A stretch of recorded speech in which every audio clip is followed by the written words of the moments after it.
Okay, everybody, after that very short chapter 6, we have a nice long chapter 7, the housebreaking. Sure, I can hold it for you guys here.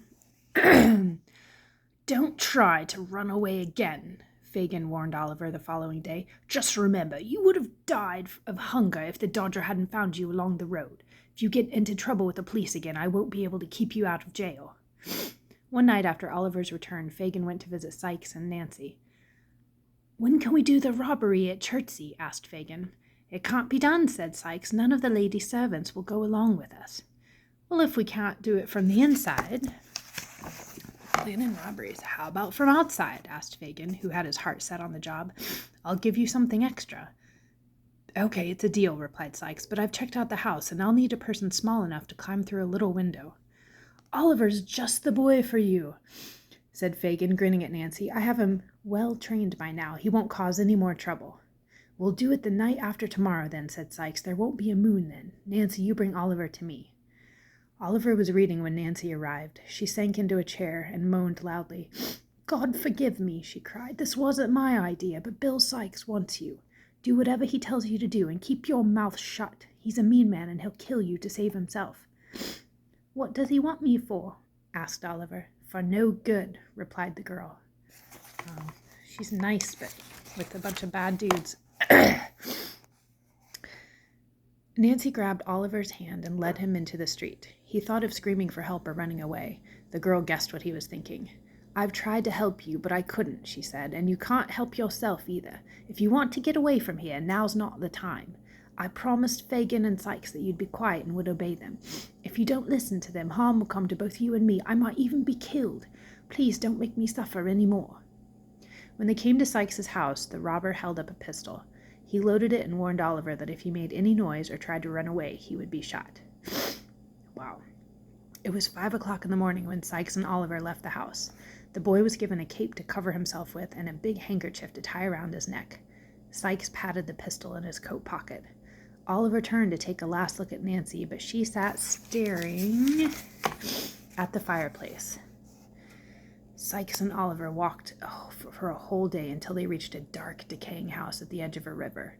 Inside, they found Toby Crackit, a gang member, resting on an old dirty couch and smoking a long clay pipe. Good to see you, Bill, said Toby. Who's the boy? This is Oliver Twist, one of Fagin's boys.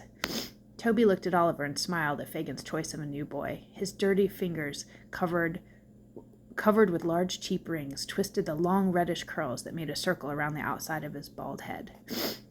Hey, why does the bad guy have to have long reddish curls? Sykes bent down and whispered something to Toby. Then the two men tucked pistols into their belts and led Oliver outside into the dark, foggy night. Oliver walked between the two men until they reached a house surrounded by a wall. Toby climbed up. Then Toby climbed up. That guy climbed up? No, whatever. Then Sykes handed Oliver up to him and followed himself. Suddenly, the boy understood that they were planning a housebreaking and a robbery, maybe even a murder. Oh, for God's sakes, let me go, cried Oliver. Let me run away and die in the fields. I will never tell the police on you, never. Have mercy on me and don't make me steal. Sykes cursed and aimed his pistol at the boy. Toby struck the gun from his hand and dragged Oliver to the house. Sykes forced open the shutter to reveal a window behind it. The window was just big enough for Oliver to squeeze through. Take this lantern, said Sykes, handing the light to Oliver. When you get into the house, go to the front door and open it for us. I'll be holding the gun at your back, so don't try any funny business. Oliver crept through the window and jumped down into the room. He made his way to the door to let Toby and Sykes in. As they walked slowly down the hall, Oliver made a decision. He would run upstairs and alert the sleeping family, even if it meant his death. Suddenly, from behind him, Sykes was shouting, Come back! Back! Back! Sykes called. Frightened by Sykes's voice and by a loud cry from someone upstairs, Oliver dropped his lantern. The cry was repeated. A light appeared, and Oliver saw two frightened, half-dressed men at the top of the stairs. Suddenly, oh look, they're wearing pajamas like Daddy wears.